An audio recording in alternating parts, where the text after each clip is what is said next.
Hello, everyone, and welcome back to Call Time a Theater Pod, where every role in theater matters. This is the space that's part good hang, part networking mixer, but a whole lot of hype. So sign in on the sheet, cause it's call time.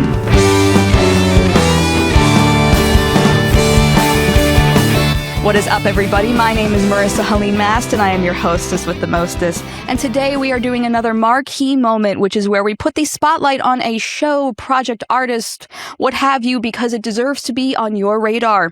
So take your seats. Go ahead and take a sip out of that very overpriced intermission cup that, I think I really just want some more. I really want more of them. I'm sorry, I've been lying to all of you. I have maybe like one or two, but I really just want more. And that's good because more shows means more cups for all of us. Hooray! Anyway, so today we are here talking with the creators behind the brand new musical and concept album. We're talking about Alone. Hello, my name is John Ertman, and I am the co-writer and co-producer of Alone and Alone the Concept Album. Hello, my name is Joseph Mathusek. I am a co-writer and a co-producer on Alone and Alone the Concept Album. So happy to have you both here. Excellent. You did it. I'm so proud. I booked. So I think the first question that would be most appropriate here is, what is Alone? Alone is a musical, and the concept album is a concept that we put together of 9 of the songs from the show. Well, I guess we'll start with Alone itself, right? So the musical is about a group of friends just graduated from high school who find themselves at the center of some vicious local gossip after rumor gets out about a pregnancy, and then dealing with the fallout of all of those sort of like social connections and breaking apart and, all of that sort of thing. And really at the core, it is a musical about community and all the different types of community, the places where you live, the people that you grow up with, the people that you choose to stay even when times are hard. It's also fundamentally a musical about relationships and how we build our lives and grow with the people that we carry with us throughout all of the stages of our life. The concept album was us taking 9 of our favorite songs, songs that we felt like really would be best to introduce the world into the musical landscape of the show, and putting together a little cast album of that to share with everyone. Amazing. I'm already hooked. I'm already in. Already feeling relatable here, but I would love to know, where did the idea for the show spark? Absolutely. Well, so we'll give you a little backstory. So we've been friends since middle school. We've known each other since we were like 12, 13 years old, and we've been making music from the very beginning. We met, Joe was playing music in the Spanish classroom after school, and I came in and heard him, and then we started singing together, and the kind of the rest is history.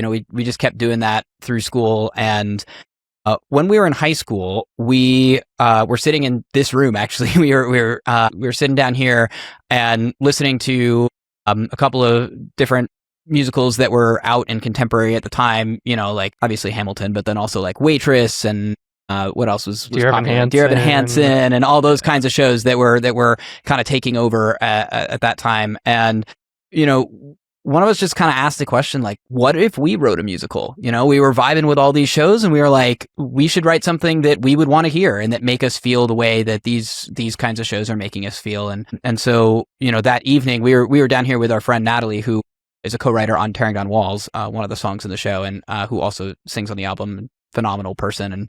And we've been friends with her for just as long. That evening we started writing what would eventually become the chorus to Tearing Down Walls. And, this fun night of trying something new and just, taking a crack at something, mostly a joke, just to see what happened, turned into something a lot more serious as high school kept going on. We would sit down and Joe and I would just keep writing stuff. We ended up graduating high school, I think, with 5 songs for Alone written. And, yeah, it was a very different show. Very, very different. The original concept of the show was wild. I'm pretty sure there was a whole like goofy Russian mafia scene and all kinds of really kind of, it was our first stab at trying to write anything of substance. And so everything was just kind of a shot in the dark. But the show really blossomed. Eventually we were playing these songs for our families, and And one day we were with my family and we were playing through this song, Tearing Down Walls. And my mom looked at us and said, this is a special song that sounds like it is someone just coming out of high school that is trying to figure out life. And we took that and John and I decided the story needs a little bit more grounding, a little bit more growth. And so we really took to that and I don't know. Yeah, I had a professor in college named David Bell, who has since retired, but he told us when we were still writing the show in college, I would meet with him and get his advice on where it was at and how to build it. And one of the first things he said to me when he read the first draft of the script was that your story and your book should really ideally follow what the music is saying, right? You should listen to your music and your score and then craft the story around the emotion of that. And I think that was kind of what Joe was just saying about, his mom kind of giving us that spark of inspiration. That was our first stab at that before I had even met David, on taking this song and listening to it and, hearing this feedback from other people about what it makes them feel and makes them think about, and then taking that image and trying to build it out into something, follow that story, follow that thread and see where it goes. I talk a lot about how I feel like people go to see theater and movies, read books, listen to music because they want to be in some way transformed, right? Or just have themselves transported somewhere else, or just for a minute, think about their lives or the lives of other people or the world in general.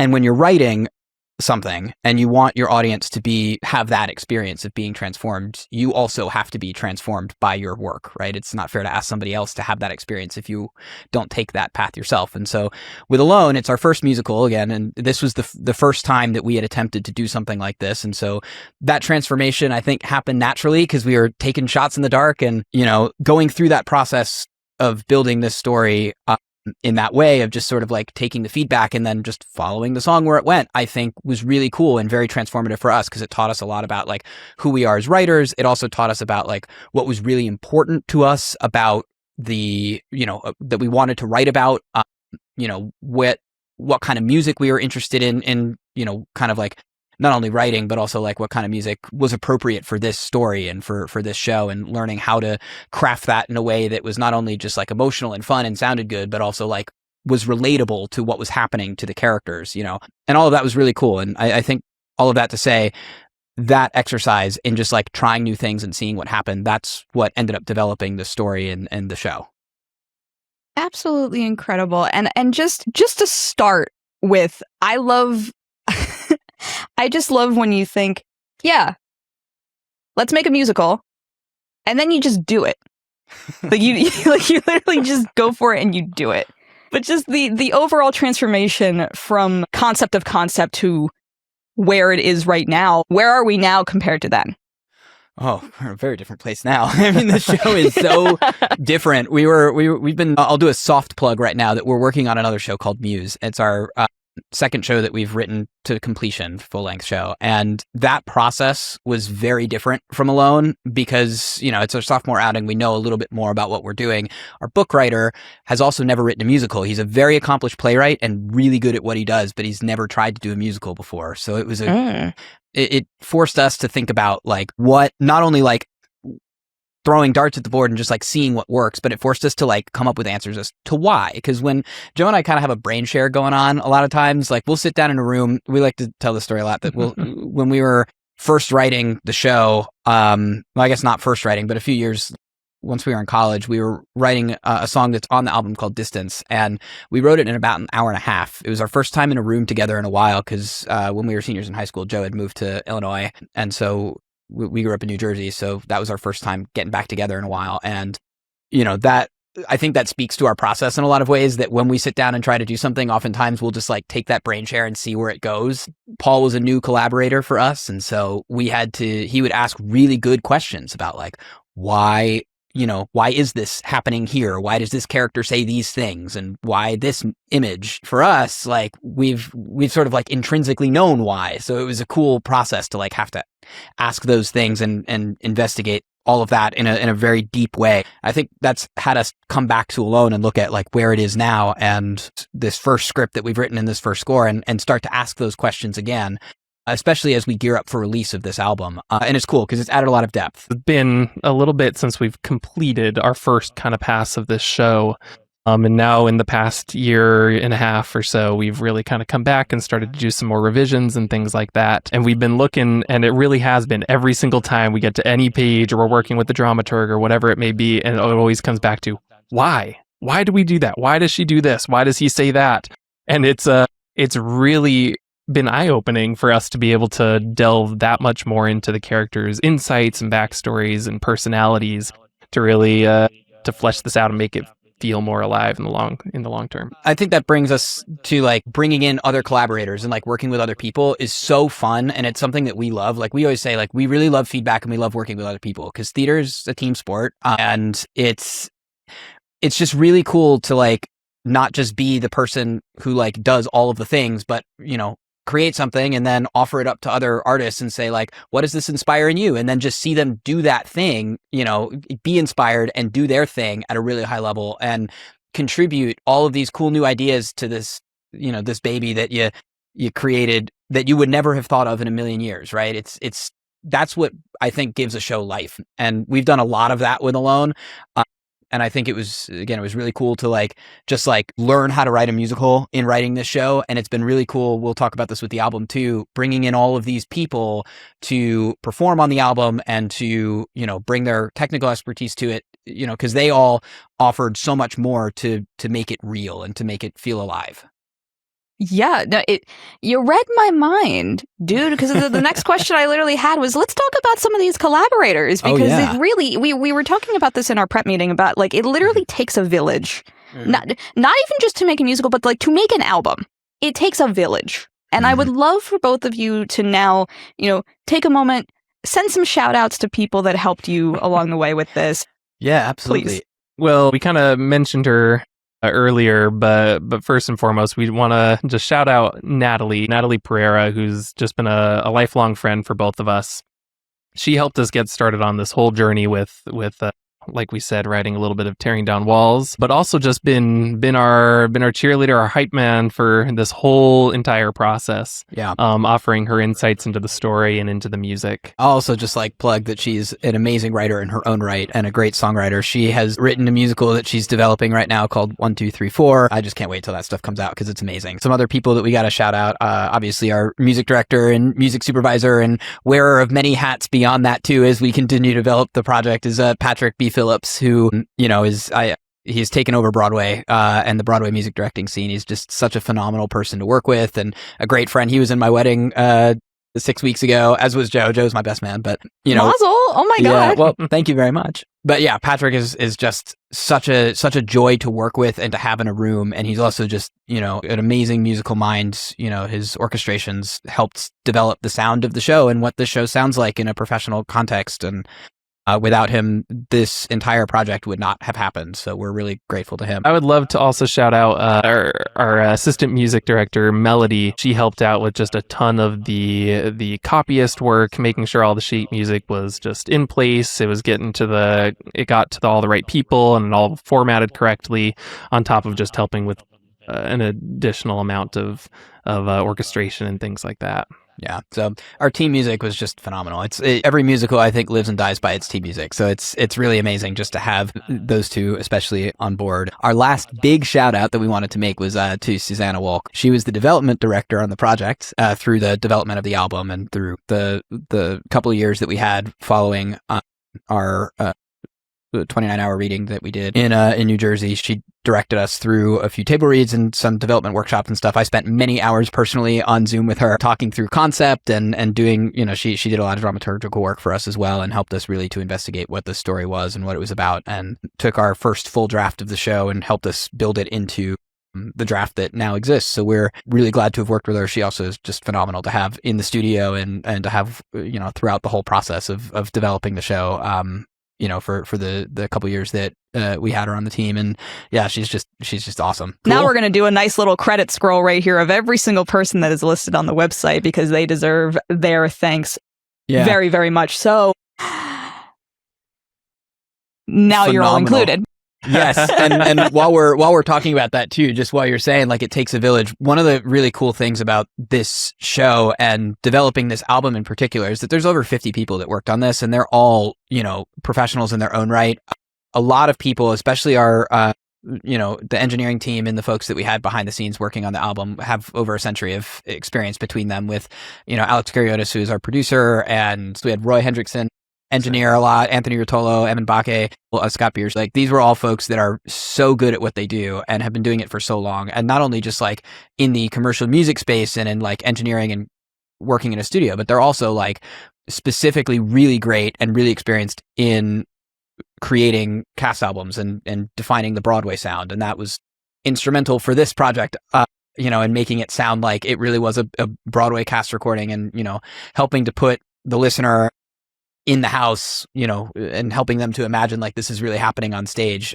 So we're really grateful to have them too. I mean, you can see from the scrolling that we just did, it's still going. Yeah, there are so many people that worked on this. Like, this project is cool. It has taken quite the journey. When we were in college, you know, the COVID hit right in the core stage of us trying to finish a draft.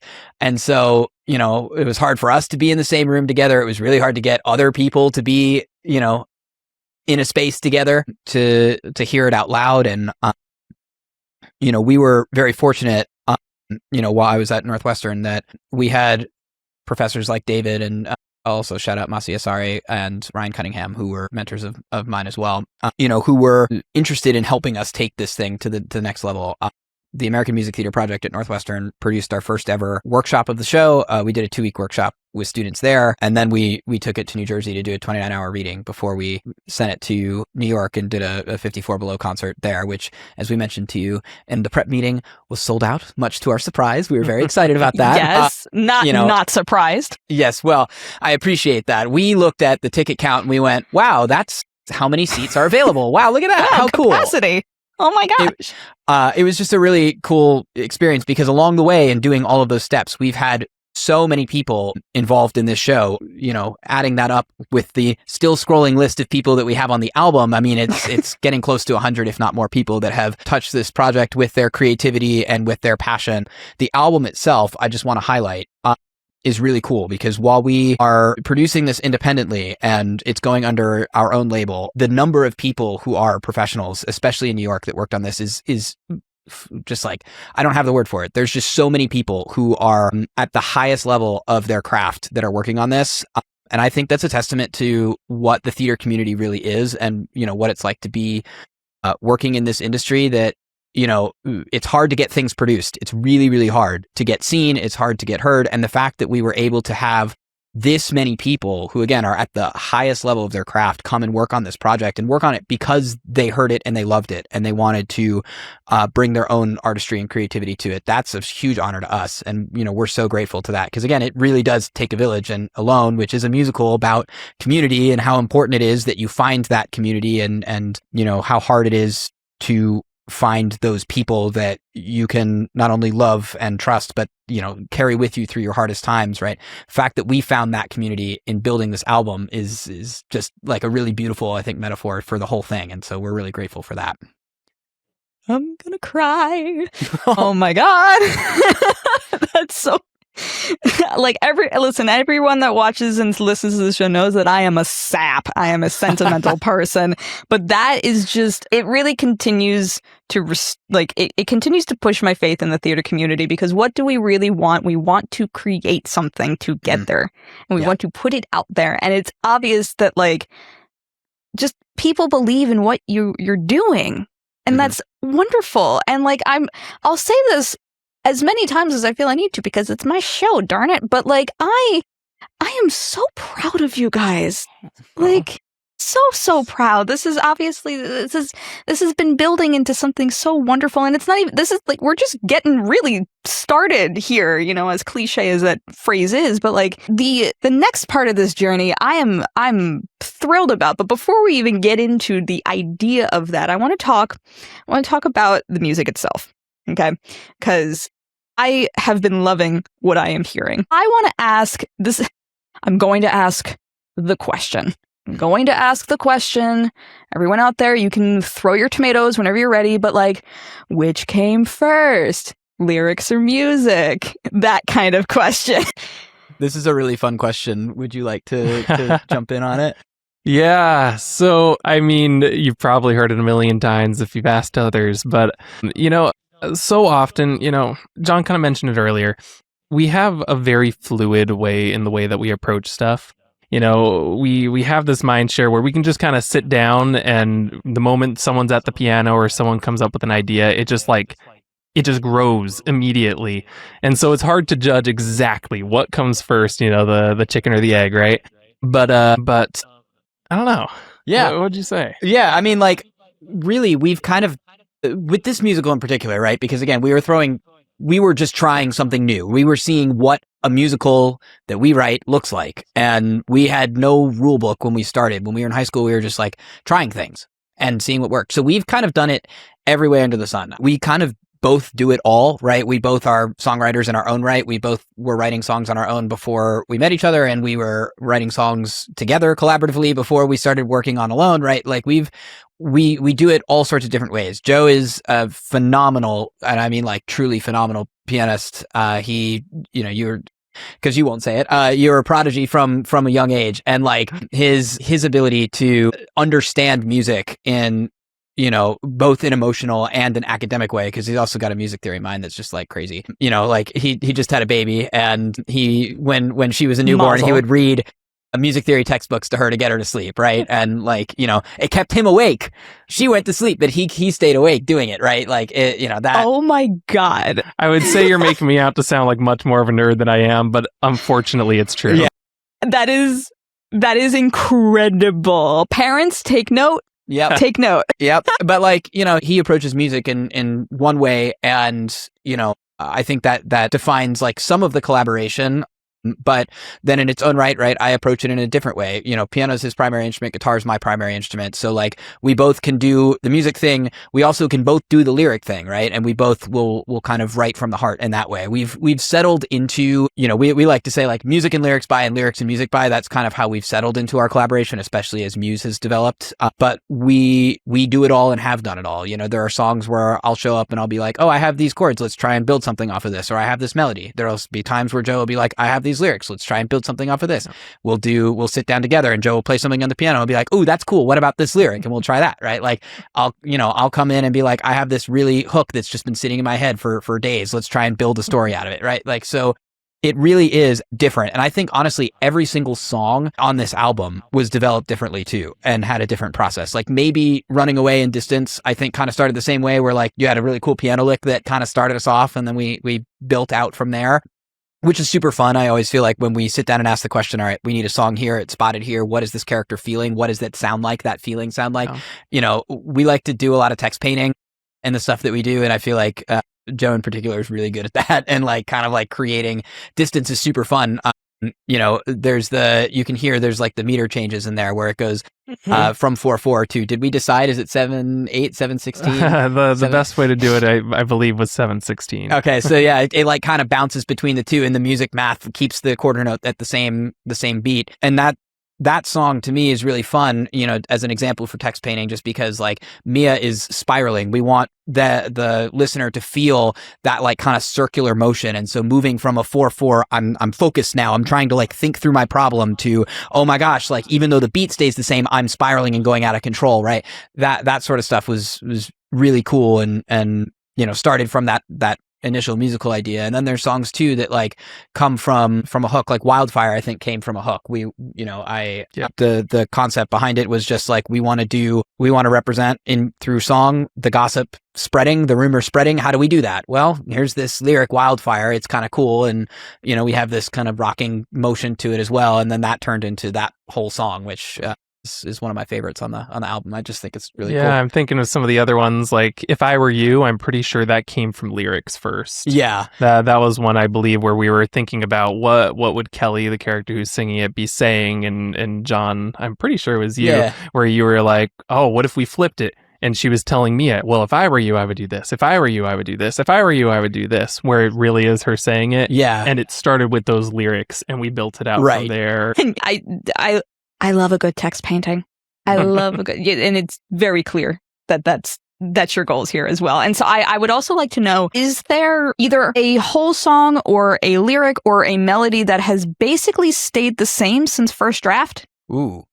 Yeah, I mean, the chorus of Tearing Down Walls has never changed. That's been the same the whole time. The thing that changed about that was that it was a Jack solo for a really, really, really long time. And then it became clear as we were writing out this version of Alone, where Mia is truly the protagonist. It was a little weird that Act 1 ends without hearing from Mia at all. So it became a duet, and the rest of the song kind of refashioned around that idea. But the chorus has always been... That's an original from way back in 2015, something like that. It's been a long time. That one, that's 11 years. But I would say most everything else at this point, I think, has gone through a revision. Yeah. Again, we were high schoolers when we first wrote this, but as we've gotten older and wiser, we've realized that things have had to change a little bit here and there just to make it up to our standards, I think. Yeah. Incredible. And so talking about the songs themselves, which I love this album. And I want to talk about the vocal talents that you have featured on the literally same. I'm just like, oh my goodness. They're just, it's absurd. They're so good. Truly absurd. Just the talent is nonstop here. And I implore all of you to go and obsess over these people with me by listening to the songs. But I want to know from your perspective, are there moments from any songs in particular where, because of who you have singing it, you find yourself just going back and like listening to certain sections over and over again? Not necessarily for like a vocal stim, but just being like, I need this in my head rent free forever, or else I don't know how I'll go on. Yeah. Yeah. John and I probably have the same thought here. There is a moment. So to paint the picture just a little bit, I wasn't actually present for all of the vocal recordings. Just because of where I was living at the time, I was zooming in for a lot of the meetings and a lot of the studio time for some of the vocals. And so I remember when we were recording Tearing Down Walls, at the very end of Tearing Down Walls, let me back up a second. Remix, you're good. Sorry. Okay. New intro, thank you. So I wasn't present for some of the studio time. When it came time to record Tearing Down Walls, which is a duet, we didn't have Taylor at the time. And in fact, Taylor wasn't originally scheduled to be recorded on that song. We were still figuring out exactly who we were going to have come in and do that. So when Taylor came in to record her own song, Running Away, the first song on the album, there was a whole bunch of extra time left in that studio time. She knocked it out in 45 minutes. Incredible. Of course she did, because of course she did. It was absurd. It was so awesome. But so since there was that extra time, they asked Taylor if. And I'm pretty sure I was on that Zoom call, and it was quick, like, jokes. Should we have her learn Tearing Down Walls, because we didn't have anyone assigned to it yet? And we were like, sure, why not? Let's see what happens. First off, everything she did in Tearing Down Walls is incredible. She learned it just on the fly, and it was fantastic.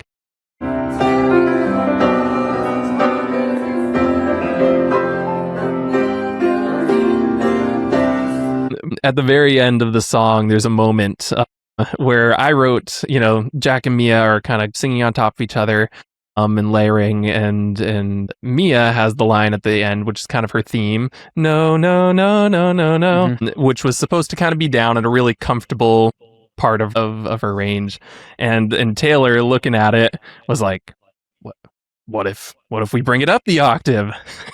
And absolutely rips it. It was incredible. The last 15-20 seconds of the song. Watching that is just like, in the studio, it was crazy too, because we were just like, can you do that, but like, is that like reasonable to ask you to do that, and she just like, I think we did like 7 or 8 times where she just like ripped it and just like blew the roof off of the studio, and it was just it was just amazing. It's just like one of those moments where you sit there and you're like, you probably have felt this way. I know I certainly have, where it's like you listen to like some recording, like I'll use the Beatles as an example, because you like listen to them, playing like Let It Be, and you're like, what does it feel like for them to sit in the studio listening back to this? And what does that moment feel like when they're the only people who have ever heard this happen, and they're just like anticipating what it will feel like to release it to everybody else? That moment, I feel like, is what that feels like, where you're just like sitting there and you listen to her and you're like, oh wow, yeah, no, okay, yeah, that's just amazing. Like, there's nothing else to say about it. You're listening to history being made. Yeah, like, like low key, and like not to be like, not to gas up our own thing and be like, it's history, you know what I mean? But like, no, but that's what the show is for. Yeah, well, hopefully people will hear it and agree that, like, what happened in that studio was amazing, and the song itself, I think, is really served by it, and it makes that track so much more emotional and interesting and just fun to listen to because of that. I'll say too, just to shout out Zach as well, when we had him in for the day prior for Tearing Down Walls, we weren't really sure what that was going to sound like. Not that like we knew he was going to be amazing, but like we kind of took a leap of faith in the studio when we were doing the instrumental recordings, that we took it off the grid, which, if you don't know what that means, at home, that just means we took off the click track for the first half of the song. So it was completely free. And we just took whatever take of the instrumentalist sounded clean and the best. And that's cool because it means that we get this really free sounding first half of the song. It's a nightmare to edit if you don't get it right, because it means that you can't take other takes, because it's just, it won't line up the same way. So we were a little bit nervous about that. How well was that going to work out? And when Zach came in and he started singing, we were all just kind of like, there, like, listening to him and looking at the speakers, because it just, like, the tone, the everything about it, the approach, just, that with the instrumentation. I was saying to Joe earlier when we were just kind of talking through some of the experiences that we had and reminiscing on the whole thing, that moment was really cool too, because that was the first studio moment where, like, literally everything was complete except for the lead vocal. That first half of Tearing Down Walls is just the instrumental and Zach and nothing else. And so we were hearing him sing this and we were like, oh, this is it. This is what it's going to sound like, is exactly this. And, that was a really cool moment, because it was 11 years in the making. We haven't said this yet, but when we were writing Alone, I was the primary vocalist on all of Jack's stuff. Let me butt in here really quick. So John gassed me up a little bit, but let me gas him up a little. Yeah, let's go. So I say this lovingly and jokingly to everyone, Pete, and so I'll say it to his students a lot. And I say that John has a freak of a voice, truly. Is some crazy like 5-octave range and just can belt to none end. And so when we write songs, it is so difficult to tame it down so that us normies can sing it. So I'm sure where John was going to go, and you can cut me off. Yep. But when we were writing this song, Tearing Down Walls, it has this huge, ginormous range and these really crazy, big, belty notes at the end of the song. So as we're getting ready to give this off to someone to record, it's just that feeling of, what's gonna happen? Yeah. And in fairness, when Zach got the music, he was like, "This is great. Can we take it up?" Oh. Like he was, because he's amazing too, right? Like he's just an incredible vocalist. But like part of it too, when we were back in high school, is like when we were inspired to write a musical, in part because we were like, we'd love to sing some of this stuff too, and we'd love to like have stuff that we can not only love to perform and to share with other people, but also that like, we could perform it as well. And, that was fun and satisfying for us to sing. And so it was really cool to have somebody else come in and take on this music, because for a long time, we'd only really heard ourselves sing it and play it. I'm really excited that we were able to have other people come in and perform on these numbers, because it breathed life into them in a way that, just as with collaborating with anybody else, having actors come in and bring their craft to a song or a show or really anything changes the entire calculation around it. All of a sudden, it's this new thing that is alive and it's taken on a life of its own, and it sort of like a fly baby bird moment, right? I mean, it was like, wow, this is it. This is what we want. This is what we envisioned when we started writing the song, was this exact sound. the goosebumps are real in those Yeah, moments. it's so cool. It really is. It's just so amazing. Yes, amazing, and then some, without a doubt. Oh my gosh, just my hype girl energy is like I'm trying to contain myself right now. Just, but keeping it cool, because still got a lot more hype to do.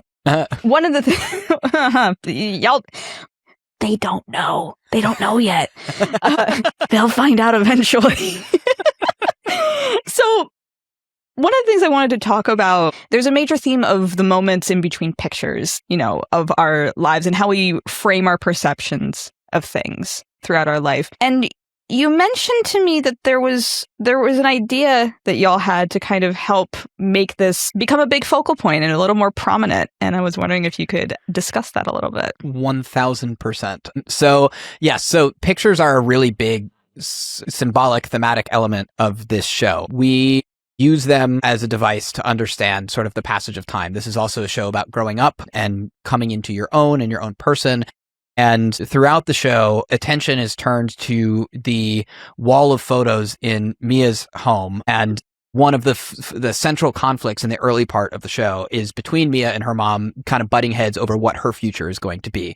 That her mom sort of is in many ways living vicariously through Mia. Her life didn't turn out exactly the way that she wanted it to. And so, from a young age, Mia was sort of pushed into following in her footsteps and achieving the dreams that her mom wanted to achieve for herself. And as Mia's getting older and graduating from high school and getting ready to find herself and kind of start her adult life, she has other interests. She wants to move away. She wants to pursue her passions and trying to figure out like how to break that news to her mom and say I really want to do this. I don't want to compromise who I am, but also it's going to be really hard for me to do. And it sort of gets her into trouble as she avoids solving that problem in a way, kind of like avoids ripping off the Band-Aid. And this is all to say that the picture wall is a device that is kind of central to their conflict, where her mom is constantly pointing back to it and saying, like, look at all of these, memories, these happy memories of us. We can chart your growth from being a young girl into adulthood, of like how accomplished you are, how happy you are, how proud of you I am, and that by the end of the show, we sort of get the payoff of understanding like why that was the case, right? Why we keep looking at it, which is pictures kind of have a double-edged sword to them, that they are snapshots in our lifetime of moments that are very fleeting. They are milestones, but they also don't show the full story. What it doesn't capture is the moments in between, those moments where things were hard, things were messy, things weren't clean, right? Pictures are very often very clean and very, they show really positive things. They frame us when we're at our happiest, when we're at our most joyful. They at least frame us when the photographer on picture day says smile and you're wearing a nice, outfit or whatever, and, whatever that may be. But they kind of investigate that as a way of understanding and talking through their issues to resolve their character conflict at the end of the show. Is that they look at it. I actually have the quote here from the script, if you don't mind me reading it. Oh, please. Her mom is looking at these photos and is kind of making a decision. And she says, alone, each picture, they're innocent, nostalgic, almost dangerous. They're just snapshots of when times were good, so that when you focus on one, you think things must have been better or I must have been happier. But then you see the whole wall and all of a sudden I have to think about all the time in between those photos. In all of that time, Mia's mother, Cassie, just couldn't see all of the messy feelings underneath all of the conflict. And it's, indicative of their entire relationship, that in the end, there's a better way for the two of them to communicate that make them closer together. And that's ultimately the lesson that they learn in the show. That comes up a lot for a lot of different characters.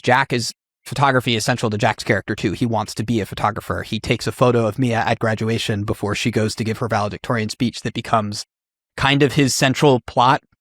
His kind of artistic obsession that is a projection of his feelings for her too. The pictures are a really great way, I think, a unique way for this show to contend with the idea of growing up and what it means to grow up. And they add a really nice visual element of, the stages of our lives and how we change and grow as people. And so to that end, one of the things that we are hoping to do with the, not just like marketing of this show, but like with the overall telling of the story of this show, we want to pay homage to all of the people that joined us along the way. So we have what we're calling our picture wall. And our hope is to start incorporating this very soon, where all of the people who have worked on this project are included on this wall. They are a part of the growth of this show as it grows up and comes of age, but then also the fans as well, that we're really hoping that as people interact with Alone and they are hopefully transformed by it, right? As they listen to this album or they come and see a workshop of it or something, and they feel inspired by this show, that they interact with us and they add their own photo to the picture wall, and that we get to carry them along on our journey as well and say, like, these are all of our people. You know, it took a village to get the first workshop done. It took a village to get the second workshop done. It took a village to go to 54 Below and to record an album. And most of all, a show can only really grow if it interacts with people in a lot of different ways. And to that end, also, I'd like to talk about the concept of the album, if I may, because there's one piece of the concept album we haven't really gotten to yet, which is that on every track, there's a different cast of principal actors in the lead roles, right? And that was an intentional choice. We recognized that in producing a concept album where we weren't producing the whole score or recording the whole score, that we had an opportunity to do something unique and radical. And the purpose behind casting different people on every single track to play our leading roles is so that you can listen to the album as a whole and maybe get a sense of the story, you know, in at least a surface level sense. You can kind of track all of the different moments in the story and hear it as one cohesive project. But you could also pull out any individual track and hear a unique story that is its own production of Alone. We envision Alone as a show that can be produced by anyone, anywhere, because everyone has community. There are so many diverse communities across America, across the world, that they all manifest differently. And Alone is a story that's meant to fit into those places and say, like, you know, whether you're in a small town in Iowa or you're in New York City or you're, you know, somewhere like Tokyo or Brisbane or really anywhere in the world, that you can stage this show to be reflective of that community. And the people who come to see the show can see themselves on stage. They can hear themselves in the music and in the characters that are singing, and they can identify with the people that are on stage. We were hoping that with this album, you could get a little bit of a sense of that exercise, that, you know, you could go through and on one of the tracks, hear yourself and envision yourself playing these roles or seeing these roles performed on a stage in that production of Alone and say, that's my community. That's where I come from. And that resonates with me. That's what the picture wall is for. That's what it's in service of. We want to build our community and also show along the way all of the happy moments and the milestones of all of the people that have come to join us, and also all of that messy stuff in the middle that, like, developing a musical is hard, and, you know, there's a lot that goes into it behind the scenes. And so we want to remember at each stage of our development, you know, we want to be able to look back and say, this is the story of our show and look at how amazing it is. That's beyond beautiful and so touching and refreshing.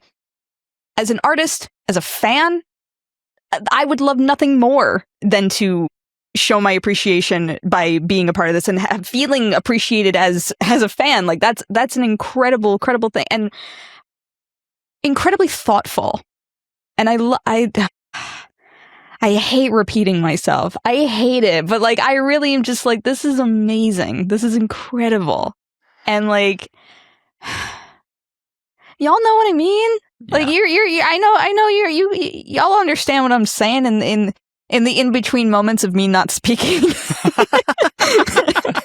and not sobbing. Oh. What a way to see, as an artist, I love to think that, yeah, I'm creating something for myself, but in the same way, I'm creating something for somebody else so I can have it back from it's the constant reciprocation and cycle. And I feel like that's also what you're doing with this album and with this whole project of Alone, and I love it so much. On the personal reflective note, I would love to know if, because you mentioned briefly earlier in the interview, is there anything that you feel you've learned about yourself as an artist through this whole development process? And I know it's a long time coming. It's a long process and it's still going. But if there's anything in particular you feel you've really learned about yourself during this. I feel like John and I were talking a little bit earlier, and one of the things that I feel like both of us have come to understand is one, we can do it to some extent, Yes. And that, yes. I don't know, as I've been reflecting as we've gone through and worked on other shows and other projects and such, the sense of that imposter syndrome just never ceases to attack. Mm-hmm. And so for me, I mean, the biggest thing is, when I show this to someone else and someone else appreciates it, I've learned how much I love the fact that they're enjoying it and that I've been able to help bring that into their lives and realize I can do that, right? I have the ability to do that, and it's not just me in the basement writing songs for fun and being silly, but it can actually be touching and help someone else feel something. So yeah, absolutely. I mean, I said earlier, like the process of writing this show was inherently transformative and also instructive because we didn't know how to write a musical, and when we started it in high school, we didn't really know much of anything, right? Neither of us had a lot of real formal theater training, and it was just trial and error. And by doing that, by writing things and, going through the process of, oh, that sounds cool, that works, that doesn't, that teaches you something. And, learning how to revise something based on feedback, that teaches you something. I think this project grew up with us too in a lot of ways. Like, we have a friend, Ellis, who is also a performer on this album. You can hear him play Cam on Leveling Up and is an amazing writer in his own right and performer. Ellis has been to 3 or 4 table reads of Alone, and he gives this feedback almost every time that he's like, this show feels like the quintessential high school show, which is such flattering feedback for us. And I bring it up because I think it speaks to what we've learned about writing the show and like what our process was in writing the show, that like the reason why Ellis feels that way, and he said this to us at our last table read, that it just feels authentic when the characters speak and when they sing. It sounds like kids who are going through a thing and having a human experience, and it's allowing them the runway to just have that experience and have it be as, messy as it needs to be. That's in part because we wrote it when we were that age. A large portion of it came out because we were that age and we were writing it down, and we were close to that age in college and writing it down. Like it started as a high school project.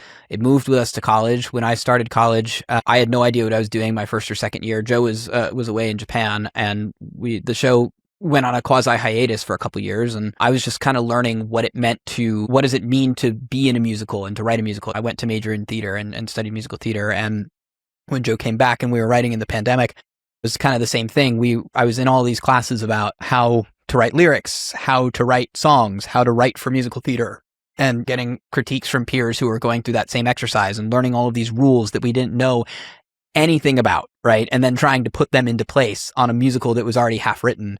And, sometimes it worked, sometimes it didn't, learning on the fly how to break rules and how to ignore them when they don't make sense, and how to really, when they're super useful in the revision phase and all that kind of stuff. So all of that, I think, has been very transformative. And, we talked about Muse earlier, and it's kind of the same thing, like with Paul, who is just a very generous collaborator and a naturally very curious person, asking us all of these, pointed questions about like, why do you do this? Why not do something else entirely? Why not throw out this entire song and write a different song? It's kind of forced us to confront going through that musical, that process, and growing into professional composers in our own right. Hearing John, hearing you talk through all that, it does kind of make me realize one of the biggest things that I feel like I've taken away from this process and all the things that we've been doing is, and maybe this is a metaphor for life, and I don't necessarily mean it to be, but almost nothing goes right the first time. Yeah. Right? Mm-hmm. When you asked us earlier, like, what has stayed the same in our songs from the very first draft, right? And there's really only 1 or 2 moments. Almost nothing goes right the first time. And the thing that I've learned is that revisions just make everything, right? We have to come back to something again and again and again, just like we have to do in life, right? And it's through that coming back and trying again and again, which allows us to make it grow and become something big in the long term. Yeah. No one likes to fail, but you need to grow, right? That's just the truth, and Yeah. it really hits home, right? Because I'm a perfectionist. I don't like things when they're not perfect, right? And, you know, for a lot of the release of this album, we have had to do a lot of that on our own or with a very small group of people. And that's a hard thing to do too, when you don't have, you know, a full-time group of people working on this as their day job, but instead it's like, it's a passion project and you're building it on your own. Mm-hmm. Just like a lot of things like that, where it's like, it takes just a lot of time to get it to a level where you're like, I'm really satisfied with this and it looks good. And even then it's still not perfect, you know, and you have to be okay with that too. Just have to be okay with things being a little bit rough around the edges, because that's part of it. You know, that's part of the art of it. There's no such thing as bad feedback, I feel like. You know what I mean? Agreed. All feedback is valid. You know, I think that the vast majority of people are not trying to say things to you with malice. I think that even if something like maybe stings in the moment, like we've gotten a couple of comments here and there about, especially like some of our early drafts of the show, that from people we don't know, even like anonymous feedback forms and stuff, that like, you know, I'll read that and I'll be like, really? What were you watching? But then I'll think about it and I'll be like, no, but that's actually like fair, because that was that person's reaction to that. And it, for whatever reason, that inspired that person to sit down and write out and tell us about it. And either it's because they wanted it to be better, or it made them so mad that they needed to tell us that, right? But either way, that's an emotion that they felt from our work. And so that's valid. And we can take of that what we will. Even if people say things that are with malice, I think that also tells you something, you know, and so that's agreed. You know, that's a cool thing to have to reckon with as well, is that you hear people say things to you, and they're not thinking about, because they haven't been in the room with you, all the things that you're thinking about. They're thinking about their life, and they're synthesizing what they saw and putting it into their life and their desires and their wants and their fears and all those sorts of things. And then they're giving it back to you. The exercise of hearing that and getting used to that and turning that into a positive thing, I think has been, we needed to have that with this show. And I'm glad that we did, because it's just made the whole thing a lot better. I'm glad you did too. I'm very, very glad. And I love a reflective time.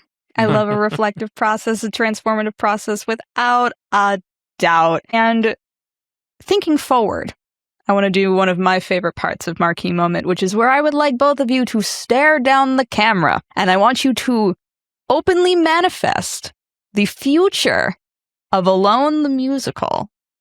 The smaller wish that I have, and we talked about this in the planning meeting, is I would love for this show to get to a point where people are taking songs from our score and using them to audition for all sorts of different things, to audition for jobs, but then also to audition for college programs and high school programs. It's the biggest honor in the world to hear that somebody took a song of ours and brought it into their music theater techniques class to have a professor rip them apart and tell them, you know, all of the things that they need to do to be a better performer, right? Because you get so in depth with the material when you go through that process. And you know, to have somebody say, this is worthy of me investigating my innermost actor self, right, is a huge honor. So I am manifesting that. I really want that to happen more than anything else. It would be just such an honor. I mean, it goes without saying that I wish so much for a live, real performance of this. We've been working on this for so long, and we've had some really great, incredible workshops, but boy, you know, a real pit, a real cast to sit down for a few weeks and perform this for a multitude of people to come.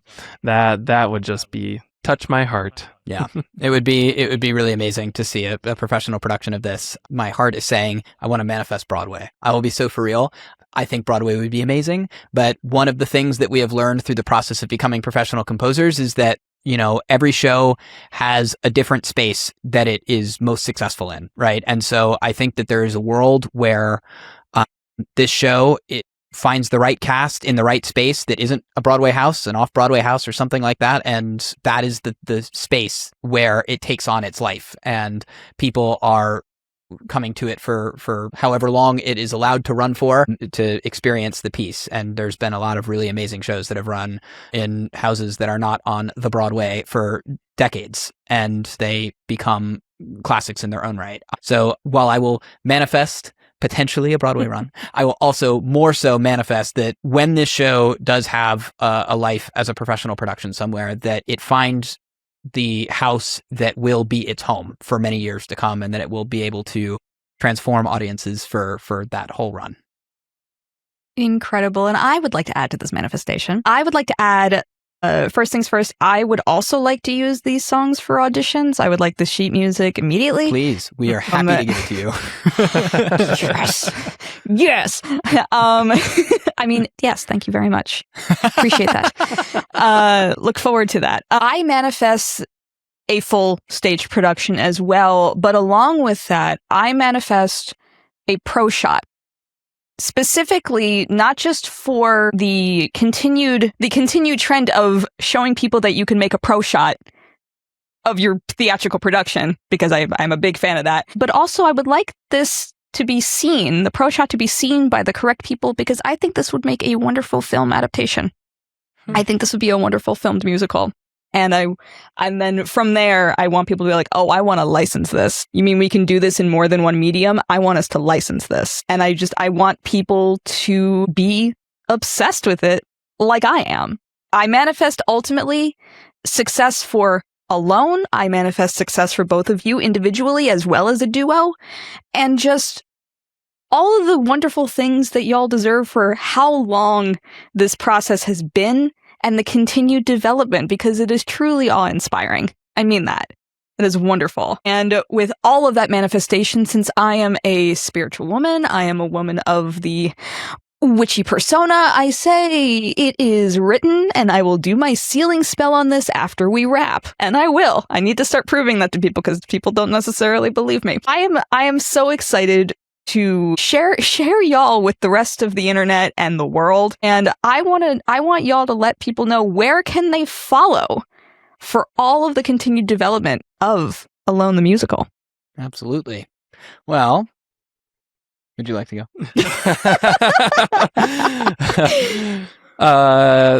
Hit like and subscribe. No. Punch that notification bell. We've been posting lots on Instagram and Facebook. I believe it's at alone.musical. Yep. On Instagram, it's alone.musical. On Facebook, it's at Alone Musical Official. And on TikTok, confusingly, it's at Alone the Musical. So we have 3 different handles for 3 different platforms. And we're also on YouTube. Alone Musical has its own YouTube channel. We are posting more frequently on Ertman and Mathusek, that YouTube channel. So you can find us there. And as Joe said, please like, subscribe, do all of the things on YouTube. It really, really helps us. Again, like we're trying to do this independently. We're trying to grow a fan base organically, and the algorithm doesn't always help with that unless we have action from the fans that are watching. So if you are moved by this, and if you love what you're seeing, or even if you like what you're seeing a little bit and would be interested in investing in the future of our writing, we would ask that you kindly do follow us and engage with our pages and everything, just because it really changes the whole algorithm. It makes everything, it just gives it to more people. So it absolutely does. I can speak on that because I know y'all are already liking, subscribing, and following all of the pages for Call Time at Theater Pod. So that we are. Might as well just help us all out here, because we're all here to lift each other up as artists. Whether you're in the community or outside the community, you're technically still in the community, but we're all trying to make something here.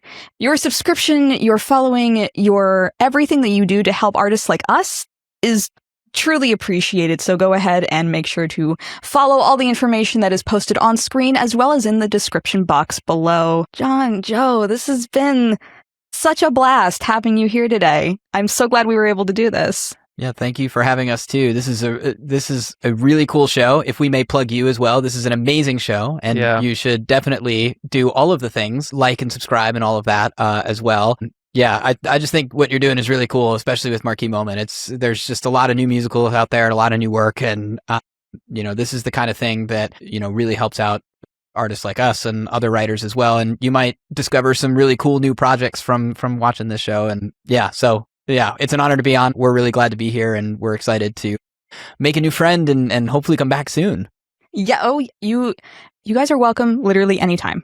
I mean that. Whether it be for individual episodes or just any other show you're working on in the future, you have your official invite right here, right now. Y'all are witnesses. And so I want to thank you for being here. It has been my honor and pleasure having you here. And I want to thank all of you out there in Living Land for tuning in and signing in on the call sheet for this wonderful episode of Call Time, a Theater Pod, Marquee Moment for Alone the Musical.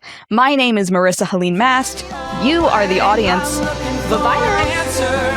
I'm left grasping